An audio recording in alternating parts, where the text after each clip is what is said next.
¿Qué onda, raza? Órale, imagínate esta escena bien mexicana.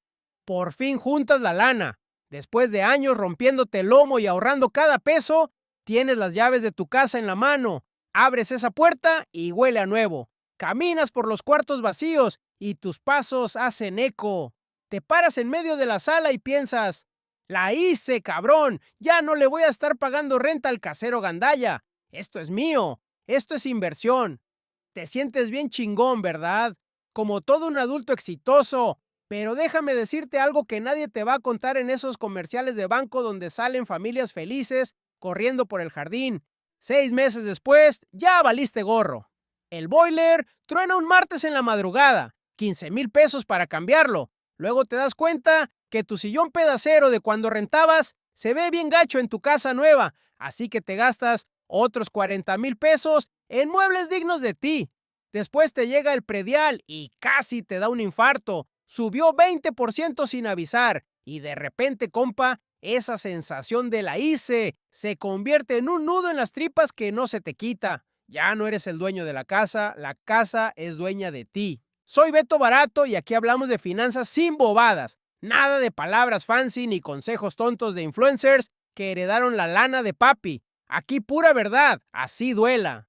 Y hoy vamos a romper el mito más grande que te han metido en la cabeza desde que eras escuincle, que comprar casa es la inversión más inteligente que puedes hacer. Si sientes que a pesar de ganar bien, tu dinero se evapora como agua en coladera y nunca logras ahorrar porque la vida está bien cara.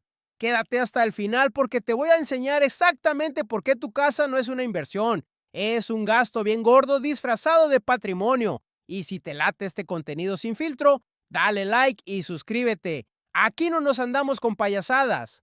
Ok, vamos a lo cabrón. Desde morros nos metieron la idea de que pagar renta es tirar el dinero a la basura, que cuando pagas hipoteca te estás pagando a ti mismo. Pero ¿alguna vez te has puesto a sacar las cuentas de verdad? Y no con tus dedos, compa. Con calculadora en mano, números reales. Mira, cuando rentas, la cantidad que ves en tu contrato es lo máximo que vas a pagar ese mes. Si se cae el techo, se inunda el baño o se pudre la tubería, tú llamas al casero y él se encarga. Tú pagas tus 8,000 pesos de renta y ya. Ni un peso más.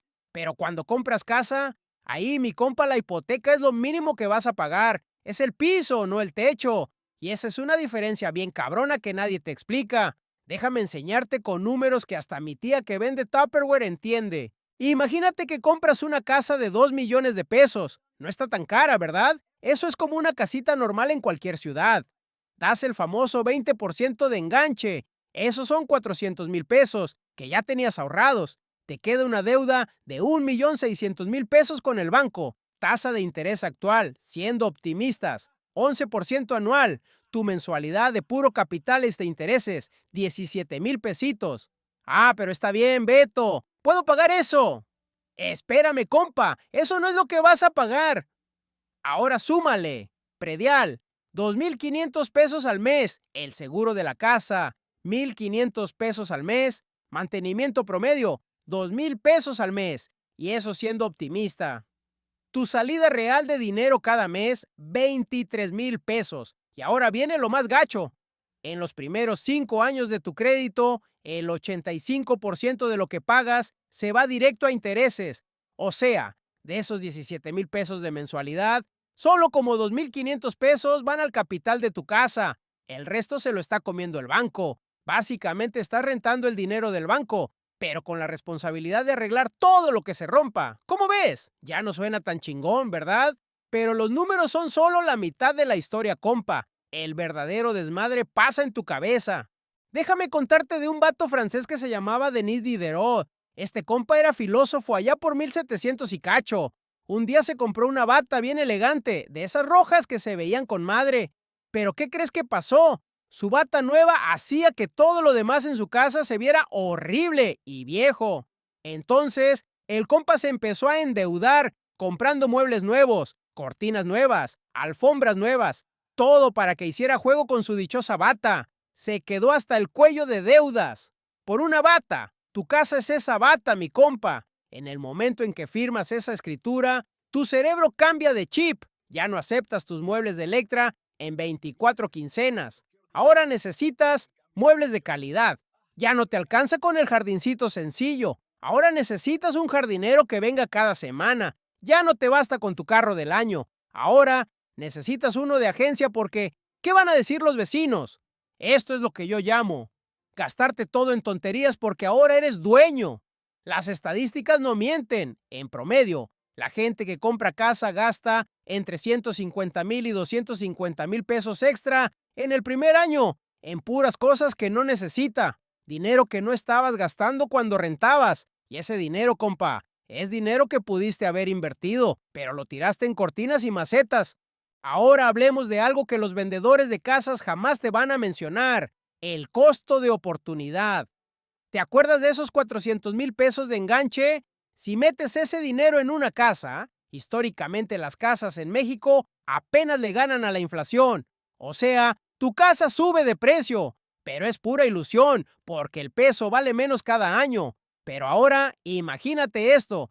¿Qué tal si en lugar de dar ese enganche, inviertes esos 400,000 pesos en un fondo de inversión, como por ejemplo, CETES? Con un retorno conservador del 10% anual, que es factible, en 30 años tendrías aproximadamente 7 millones de pesos. Sí, compa, 7 melones, sin tener que arreglar baños, sin pagar predial, sin que te truene el boiler a media cara. Pero como encerraste esa lana en 4 paredes de concreto, te perdiste la magia del interés compuesto, la forma más poderosa de hacer crecer tu dinero en la historia. Pero ya sé lo que estás pensando. Ay, Beto, pero mis papás compraron su casa en los 90 y ahora vale un montón. Sí, mi compa, tus papás tuvieron suerte.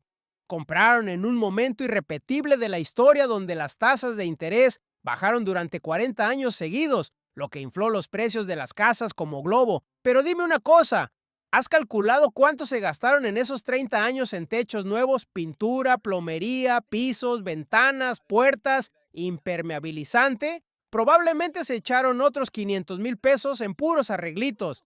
Y si sacas las cuentas reales, su inversión les dio un retorno del 4% anual, una alcancía glorificada. La otra objeción tonta que escucho mucho: ay, Beto, pero necesito un lugar donde vivir. Obvio, compa, no te estoy diciendo que vivas debajo de un puente ni que te hagas monje tibetano. Te estoy diciendo que veas tu casa como lo que es: un gasto, no una inversión. Es un lujo, es consumo. Como comprarte un carro del año o irte de vacaciones a Cancuncito. Está bien si lo quieres, pero no te autoengañes diciéndote que es patrimonio o inversión inteligente. Es un gasto bien gordo que te va a amarrar durante 30 años. Y aquí viene el peligro más cabrón de todos: la trampa de la falta de liquidez. He visto a raza que en papel vale 3 millones de pesos, porque su casa vale eso, pero tienen 2,000 pesos en el banco. Si te corren del trabajo mañana, ¿con qué vas a comer? ¿Vas a ir al Oxxo y pagar con un pedazo de cemento? Tu casa es un hoyo negro de liquidez, compa. La verdadera seguridad financiera no son ladrillos, es tener flujo de efectivo, dinero disponible. Lana líquida que puedes usar cuando la necesitas. No sirve de nada ser rico en papel si estás quebrado en la vida real. Entonces, ¿significa esto que nunca debes comprar casa?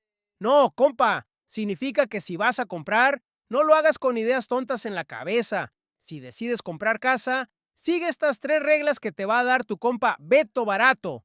Regla 1. La regla del dinero tirado. Calcula cuánto dinero se va a la basura cada mes, intereses más predial, más mantenimiento más seguro. Si ese total es más de lo que pagarías de renta, estás perdiendo dinero, compa. Punto. Asúmelo como el costo de un lujo, no como inversión. Regla 2. El fondo de ¡ay, güey! Antes de firmar el contrato, debes tener ahorrado el 1% del valor de tu casa en efectivo para emergencias. Casa de 2 millones de pesos es igual a 20,000 pesos guardados, porque algo se va a romper y va a ser en el peor momento posible. Regla 3. La regla del 30%: nunca dejes que tu casa te cueste más del 30% de tu ingreso neto, después de impuestos. Si para comprar tu casita tienes que gastar el 50% o 60% de tu sueldo, no eres dueño de una casa, compa. Eres esclavo del banco. Escuchen bien, raza. La sociedad ya te escribió un guión de vida. Estudia, consigue chamba, Cásate, hipotécate por 30 años, muere. La casa es el ancla que te mantiene amarrado a ese guión gacho. La verdadera riqueza no son las paredes de tu casa. La verdadera riqueza es tener opciones, es tener libertad. Si comprar una casa te quita tus opciones, te deja sin liquidez y te obliga a vivir al día, entonces no es un sueño, compa, es una pesadilla financiera con escrituras notariadas. No dejes que tus suegros, tus papás o la presión social decidan en qué gastas tu lana. Haz las cuentas. Sé frío, sé inteligente. Soy Beto Barato y recuerda, el dinero es una herramienta para comprar libertad, no para comprar la aprobación de gente que no te pela. A cuidar bien esa lana raza. Nos vemos en el próximo video.